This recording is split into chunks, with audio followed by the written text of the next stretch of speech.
কেউ তোমার সাথে খারাপ আচরণ করেছে, সেই খারাপ আচরণের বিনিময়ে তুমি তার সাথে ভালো আচরণ করো। তোমাকে বিষ দিয়েছে, তুমি মধু দাও। তোমার পথের মধ্যে কাঁটা বিছিয়েছে, তুমি ফুল ছিটিয়ে দাও। সুবহানাল্লাহ।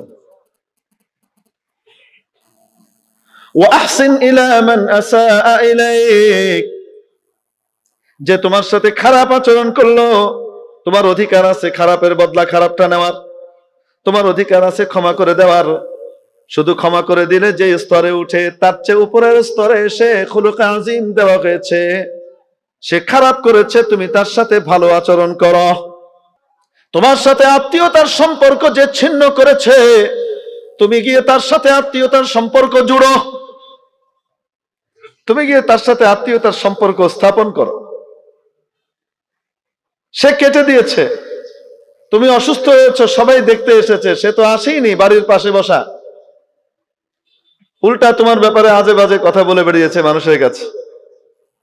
সে আত্মীয়তার সম্পর্ক ছিন্ন করেছে।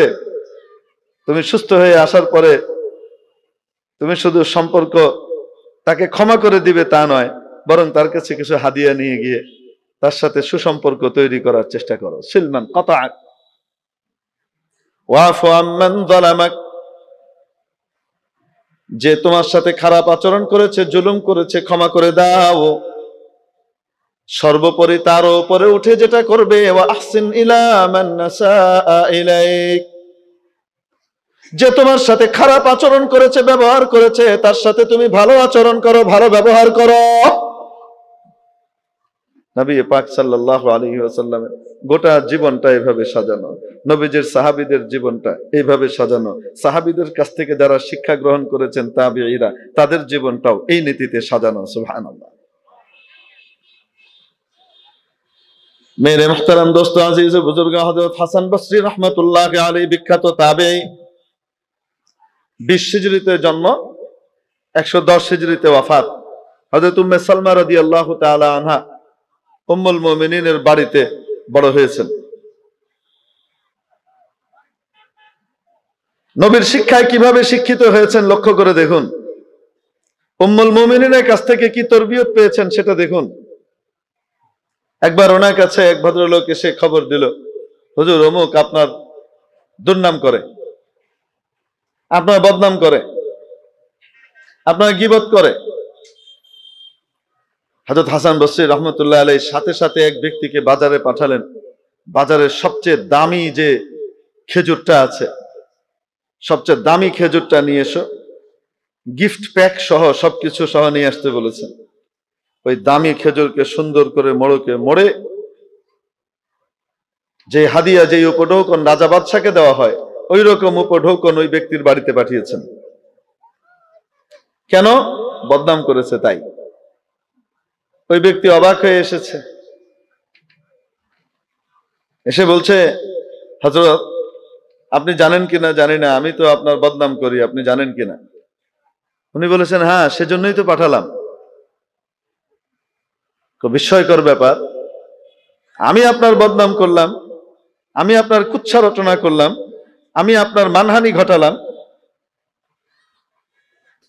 আমি আপনার দোষ চর্চা করে বেড়ালাম, আর আপনি আমার কাছে এত দামি উপঢৌকন আর হাদিয়া পাঠালেন, ব্যাপার কি?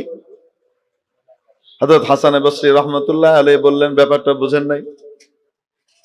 আপনি আপনার চিরস্থায়ী আমল, যেগুলো চিরস্থায়ী জীবনে জান্নাতে কাজে আসবে, ওই দামি আমলগুলো আমাকে হাদিয়া করে পাঠিয়ে দিয়েছেন, আর আমি আপনাকে পৃথিবীর সেরা জিনিসটা হাদিয়া করতে পারবো না। এটা কোনো কথা হলো?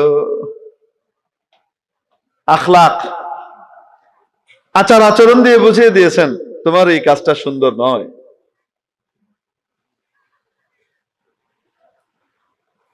এক বুজুর্গ, আমাদের আকাবিরে দেওবন্দের এক বুজুর্গ, ওনার সামনে এক ভদ্রলোক এসেছেন, টাকনুর নিচে তার কাপড় পড়ছে, ঝুলছে। আপনারা জানেন পুরুষের জন্য টাকনুর নিচে কাপড় পরিধান করা হালাল না হারাম না জায়েজ?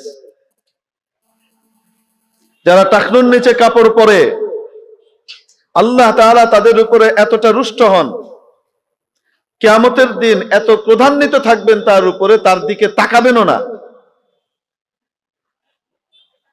ওয়ালা ইউযাক্কিহি, এবং আল্লাহ তাকে গুনাহ থেকে পবিত্রও করবেন না, মাফ চাইলেও মাফ করবেন না।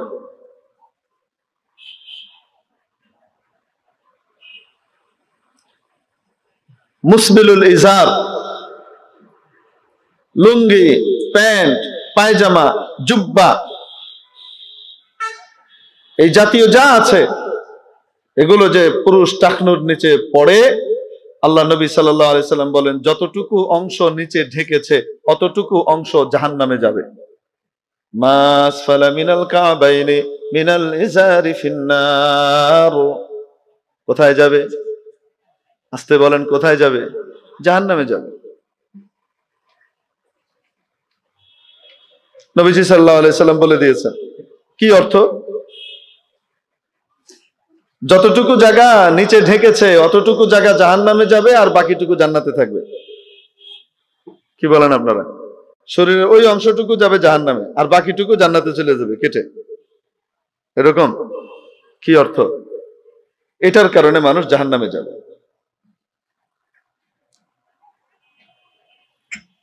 এটা একটা কবিরা গুনাহ। এই ধরনের গুনাহে লিপ্ত এক ভদ্রলোক এসেছেন। উনি দেখেছেন, উনি দেখে সবার সামনে বলতে পারতেন খুব কটু ভাবে, তা না বলে বলতে লাগলেন, ভাই, নবীজি সাল্লাল্লাহু আলাইহি সাল্লামের এই হাদিস আছে, আমার খুব ভয় হয়, দেখেন তো ভাই আমার পায়জামাটা ঠিক আছে কিনা, একটু মেহরবানি করে দেখেন তো ভাই আমার পায়জামাটা ঠিক আছে কিনা। উঠে দাঁড়িয়ে কি করতেছে? নিজের পায়জামা দেখাইতেছে। তো যাকে বলছে সেই ভদ্রলোক বলতেছে, হুজুর আপনার পায়জামা তো ঠিক আছে, আমারটা ঠিক নাই হুজুর, আমি ঠিক করে নিচ্ছি। আখলাক। এই জায়গায় যদি বলতেন, ধর্মিয়া জাহান্নামের আমল করে সামনে আসছো, যাও এখান থেকে, আমার চোখের সামনে আসবে না, ধাক্কা দিয়ে যদি ফালাই দিত, এখান থেকে সরাই দিত, কেমন হইতো অবস্থাটা? ওই বেটা কি কইতো? আদার মিয়া তোমার মতো মোল্লা কত দেখছি, ফাজলামি করার জায়গা পাও না। দেখ, ইসলাহ হইতো না, সংশোধন হইতো না, উল্টা ওই মৌলবী কেন, সমস্ত মৌলবীর উপরে তার রাগ উঠে যেত। ঠিকই ঠিক না? আলেম ওলামা থেকে সে দূরে সরে যেত।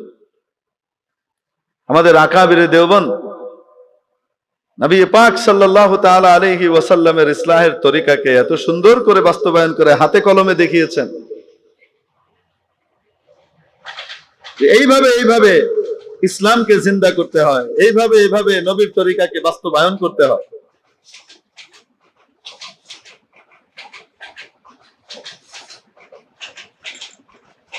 वक़्ते बलुत्फ़ गो व मदारा व मर्दुमी बाशद के दर कमंदे कबूल आवादी दिले वक़्ते बकहर गो के सदको जाए नबात गाहे गाहे चुना बकार नया यद के हंजले। हज़रत शेख सादी रहमतुल्लाह अलैहि বিশ্ববিখ্যাত একজন দার্শনিক, বড় একজন রাষ্ট্রবিজ্ঞানী, অনেক বড় একজন সমাজবিজ্ঞানী, আলিম, বড় কবি ছিলেন, বড় বুজুর্গ ছিলেন। কোরআন হাদিস ঘেটে সারাংশগুলোকে কাব্যের আকারে, নসিহতের আকারে লিপিবদ্ধ করে দিয়ে গিয়েছেন। তো বলেন, কখনো কখনো নরম ভাষায় বলো, কখনো কখনো বিনম্র ভাবে বলো। হতে পারে তোমার এই নরম কথাটার কারণেই তুমি তার মনটাকে, হৃদয়টাকে জয় করে নেবে। যখন সে তোমাকে তার দিলটা দিয়ে দিবে, তখন তুমি তাকে দিয়ে হক যত কাজ আছে সব অটোমেটিক করিয়ে ফেলতে পারবে। দাওয়াত ও তাবলীগের ভিতরে দেখেন এই তরিকা ইখতিয়ার করা আছে। এনাদের তরিকা হলো তার করণীয়টা তাকে শুধু বুঝিয়ে দাও, যেটা না করার সেটা থেকে সে এমনি বেরিয়ে আসবে। যেটা তার করণীয় সেটাতে তাকে উঠিয়ে দাও মেহনত করে, তাহলে যেটা না করার ওইটা থেকে সে অটোমেটিক্যালি কি হয়ে আসবে? বেরিয়ে আসবে। যখন তাকে সহি আকীদা শিখিয়ে দেওয়া হবে, তো বাতিল আকীদা থেকে সে এমনি বেঁচে যাবে। যখন সে সহি আকীদাওয়ালার পরিবেশে উঠা বসা করবে, তো গলত আর বাতিল আকীদাওয়ালার খপ্পর থেকে সে এমনিই বেঁচে যাবে। ঠিক কি ঠিক না? এজন্য কোন তাবলীগওয়ালাকে আপনি দেখবেন না তারা বলবে যে কবর পূজা হারাম, কবরে সিজদা করা হারাম, এটা করা হারাম, ওইটা করে হারাম, এগুলা বলবে না। বলবে যে ভাই আল্লাহর ঘরে একটু মসজিদে আল্লাহর দিনের কিছু কথা হইতেছে, আসেন তশরিফ আনেন, আইনা তারপরে 3 দিন, তারপরে কইব যে একটু 10 দিন, এরপরে কইব আল্লাহ রাস্তায় 40টা দিন একটু একটা চিল্লা, তারপরে কইব 3টা চিল্লা লাগায় আসার পরে সে যখন নাকি দাওয়াতে তাবলীগের মেহনতের সদস্য হয়ে গেছে, আহলে ইলমের সাথে উঠা বসা তার শুরু হয়ে গেছে, যে ওখান থেকে দ্বীনের জজবা নিয়ে আসতেছে, আর ঘরে আসার পরে ওই তলবকে নিয়ে, ইলমের তলব নিয়ে আহলে ইলমের দরবারে উপস্থিত হইতেছে, আর ওখান থেকে যখন ইলম আহরণ করা শুরু করে দিয়েছে, কিছুদিন পরে তাকে বলা লাগে না যে কবরের ভিতরে সিজদা করা এটা হারাম, এটা না জায়েজ, এটার দ্বারা ঈমান চলে যায়, তাকে বলা লাগে না। কোন তাবলীগওয়ালা কোনোদিন কোন কবরে সিজদা করতে যাবে না জিন্দেগিতেও, ঠিক কি ঠিক না? এটাও একটা পদ্ধতি, শুধু নরম ভাবে বলা।